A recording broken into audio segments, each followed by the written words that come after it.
Today, I was wanting to talk about something that's super common with stump grinders that you're gonna have to do all the time, which is replace the teeth. Come check it out here on the wheel. So what happens and how a stump grinder works is that this spins, and then if you notice, these teeth basically just whack chunks out of the stump. And when you start, they look more like that. They have more of a fine edge. And then as you keep going along, you'll start getting chunks that break off, like you can see right there. And whenever you hit a rock, you need to stop, check your teeth, and you can see my teeth are getting to where they're really rounded off. So I'm going to show you how to easily switch out the teeth. Okay, today we need a wrench and a replacement tooth. You can just order these on eBay, and they're about $9. And when you order them, make sure you get the right series. They're called. This is a 700 series. They have a 500, a 700, and a 900, if I'm not mistaken. You just need to look up your machine, its horsepower, and then see what each series is rated for. So this one's a 700.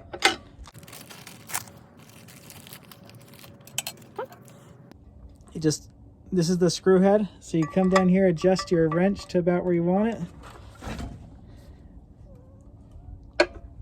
And then you're just gonna start pulling it off.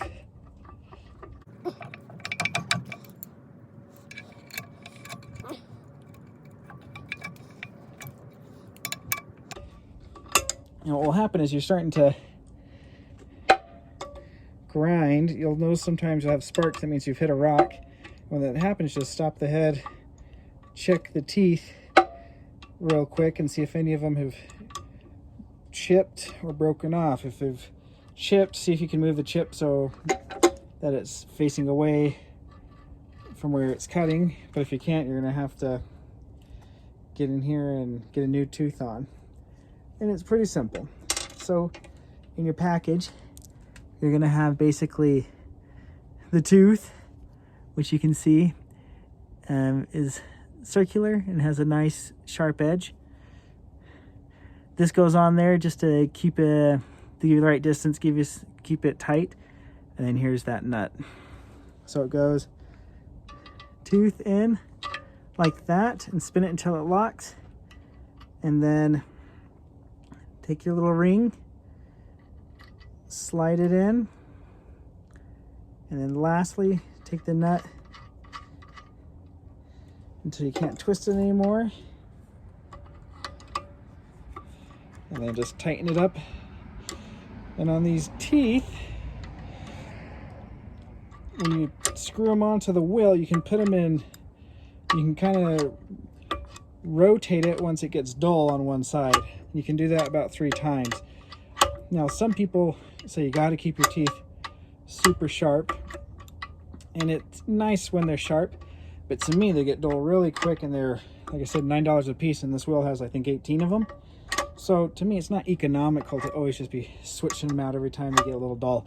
I'll use them until they either break off or they're so rounded that it's really not worth it. Anyway, as you can see, got that nice new tooth on there, and then once it gets dull, I'll rotate it and rotate it. Now you guys might be thinking, once you get this tooth off, you just throw it away, but I recommend keeping them. Just keep them in a bucket in your garage or with you in your car, because sometimes what happens is you'll have a tooth snap off and you don't have a sharp replacement, and you need to stick something in that saddle, or else it's gonna keep whacking that stump and soon break off, and then you're gonna have to replace a $9 saddle and a $9 tooth, and that starts adding up. So keep these guys, because sometimes when you're in a pinch, you need to just stick something in there until you can get a nice sharp tooth. So keep them, don't throw them away. Also, that sometimes you're gonna need maybe a nut off one of these, or that little metal ring. You need to take some spare parts, so keep them. They're a good resource to have.